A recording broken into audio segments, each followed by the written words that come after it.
Hello everyone and welcome back to another Torchlight Infinite video. This time it's season 7, this is season of the Arcana.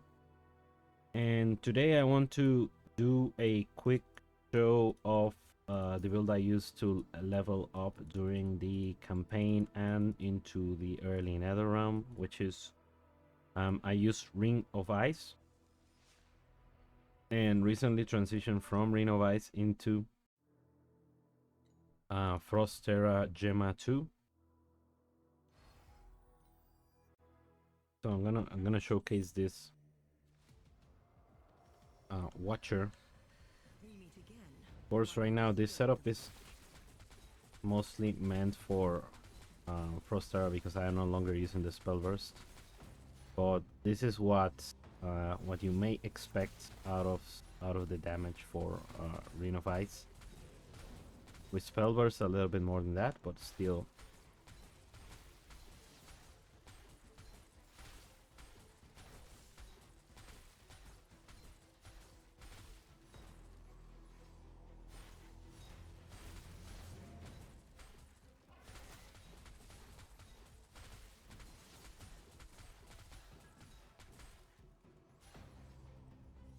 So this is the. Let me do a quick switch to Frost Terra to show how the damage difference is displayed. We got Cataclysm, we got Ground Divide. Still not a 6 link yet, but yeah, once I get the 6 link, that's gonna look much better.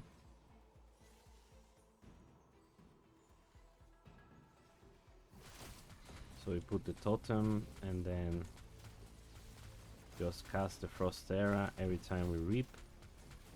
There's a good amount of damage being done. There you go. Okay.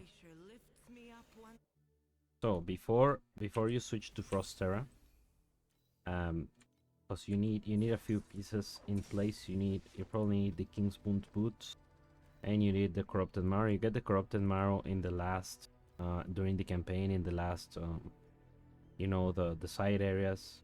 And then you need like a wand like this that has am I using the wrong wand? Seems like I am, right? Okay. Imagine I could have been having way more damage. So this is the one that you want. You want Reap, you want probably here Intelligence, you want Affliction effect, Affliction per second, and could be elemental damage, and here it could be dot damage or intelligence. Let me see if I can get intelligence. No, nothing yet. Okay, that's better.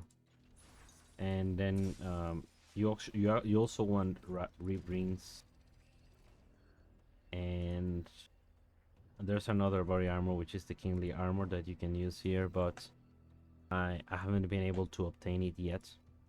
So what you will do is that you will pick Goddess of Knowledge.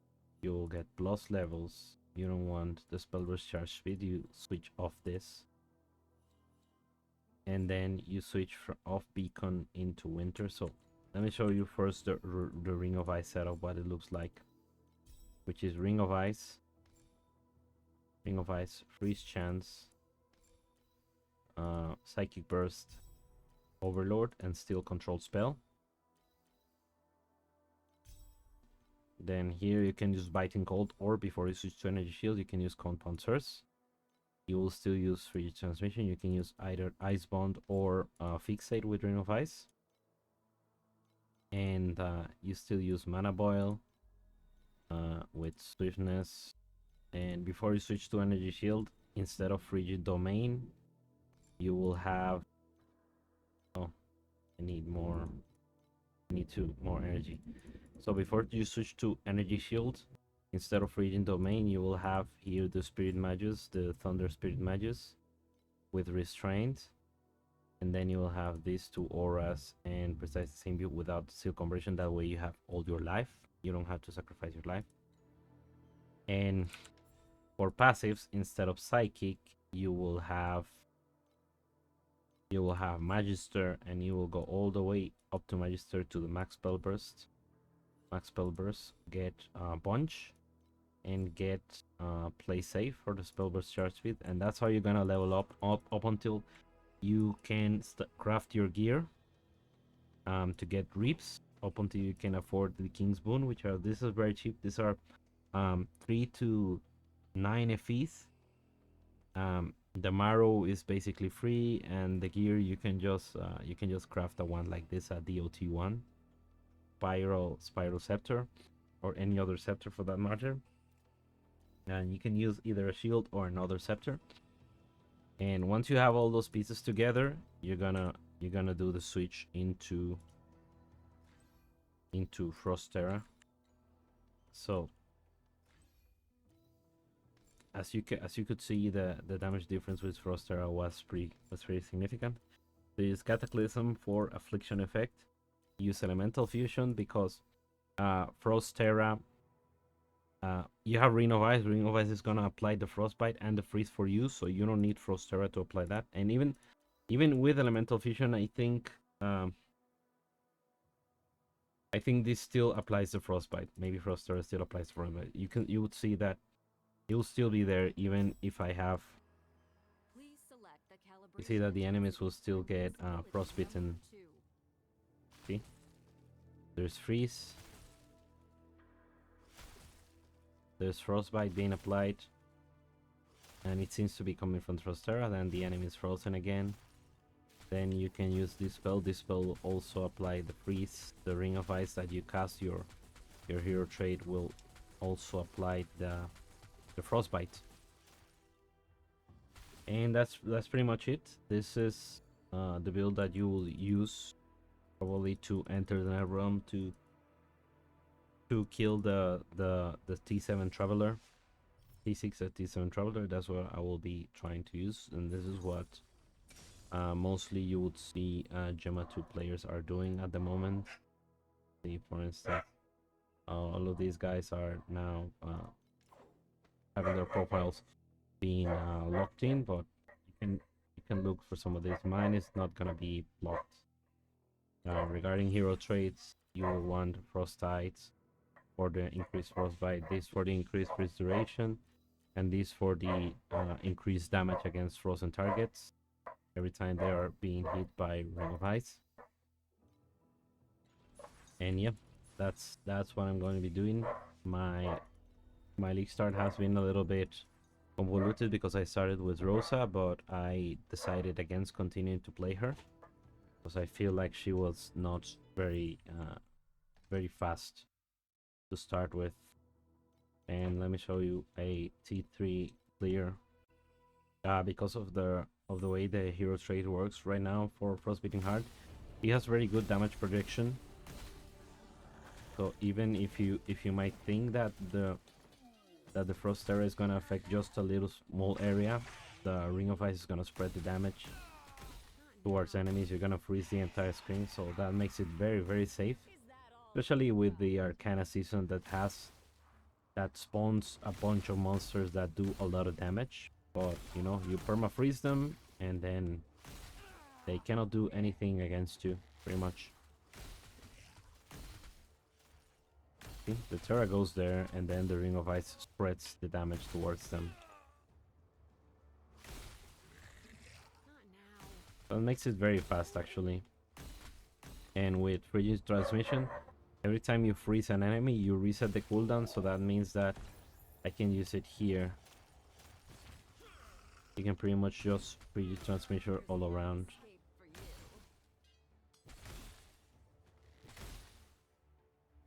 This is why Arcanist is very important, because we're using the Arcanist freeze duration. There you go, enemy dead and reach level 77. And I'm gonna actually get my last Arcanist perk, which is probably gonna be some extra frostbite. I like the energy shoot charge speed, and we're gonna go for extreme coldness. That means that I can still it could also be frozen lotus too. 20% frost, but this reduces freeze duration, so probably frozen lotus the ways to go. You grab these freeze duration points, you grab the focus blessing for the double damage, or the Ring of Ice is not really for the Frost Terra, because you know, DOTs cannot deal double damage. I don't think the Reap can do double damage either.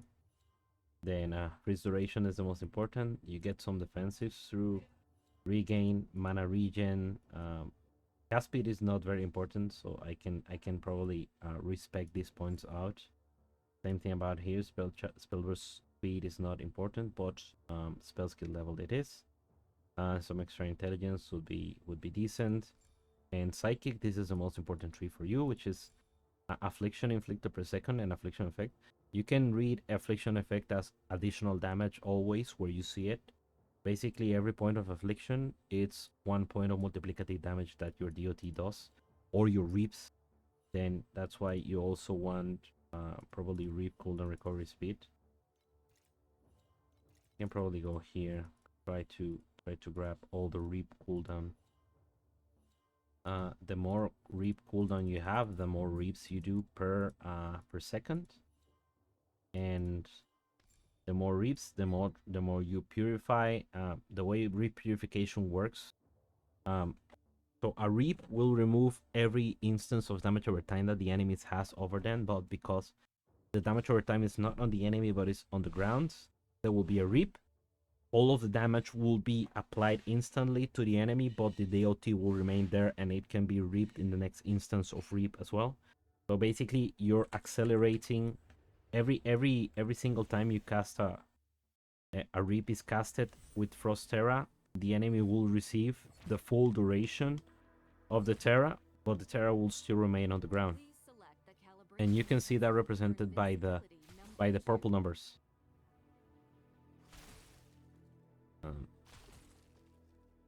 No, it's actually yeah, I think it's the blue numbers. Let's look for settings. Screen settings. There's an option here where you can see in battle, I think, dot damage color change switch, damage indicator, hit damage number, dot damage color change switch, secondary damage. So I think it's probably secondary damage.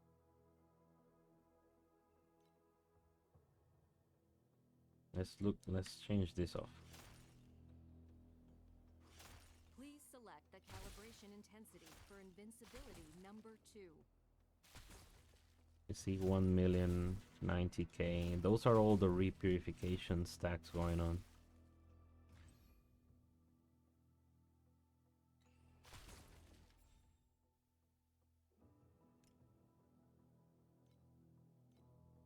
See.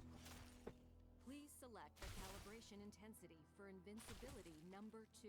So yeah, purple is rip. Maybe it's white. So it's a little bit difficult to tell which one is which. But basically that's how repurification works. And if you remove repurification, you will notice that your damage falls off very, very fast. So you know, get some Terra skill damage, get some injury buffer is good to sustain more, to be able to survive a little bit longer. What this does is, instead of, if you take a hit, instead of losing all the life or energy shield immediately, you lose it over the next 4 seconds, a percentage of the buffer. And you want this affliction per second and reduce enemy resistance when they have max affliction. Affliction is this debuff that you will see here. Every time you hit an enemy with the dots, they'll start gaining affliction. This is the affliction. The maximum is 100, but basically the effect is what will increase the damage beyond every point of affliction that the enemy has. Anyway, that's all I have for today. I will have another update after I kill the traveler and start getting into the Netherrealm. Thanks for watching and have a great one.